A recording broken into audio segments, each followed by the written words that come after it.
Why did your grandmother call you shit puppy? Did she not like you?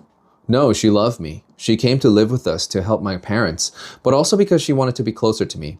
She told me that when you fawn over your kids too much, when you call them all sorts of cute and nice things, the ghosts get jealous and they put curses on them. She said that a long time ago, people called their children not very nice things, like 못난이 as in ugly, or 밉상이 as in troublemaker, or 개똥이 as in dog poop, or 똥강아지 as in shit puppy, he says. They both laugh. You must have loved your grandmother very much. Yes, I did. The truth is that she doesn't know whether she loved her grandmother. Her grandmother's love was something she took, and she had no thoughts about whether she had to give back any of it. Even as her grandmother spent most of her days in front of the TV and taking walks by herself, Yuna was far too occupied with school and her extracurricular activities. Not long after returning to Korea, Yuna's grandmother passed away in her sleep in her Samcheonpo apartment. Yuna couldn't go to the funeral with her parents. She had her SATs. It was years later, when she was feeling crippling isolation in university, that it struck her that her grandmother was lonely during those days.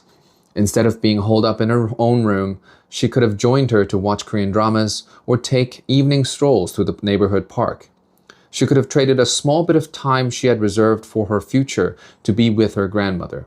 But she realized all this too late, and there was no one else to call her shit puppy to keep the ghosts away. So like I said, this book is full of my personal details, and this bit about the grandmother is actually kind of based on the grandmother that I left behind, that my family left behind in Samcheonpo. I used to feel so much remorse and guilt for missing her funeral because I had my finals in university.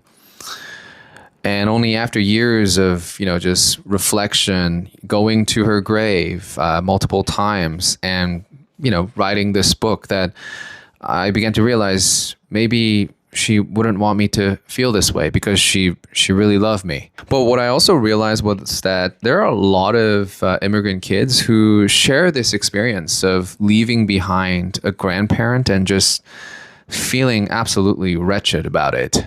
And while it's sad that we had to experience such sadness, I think it's also kind of beautiful that we're all connected by such shared sorrow.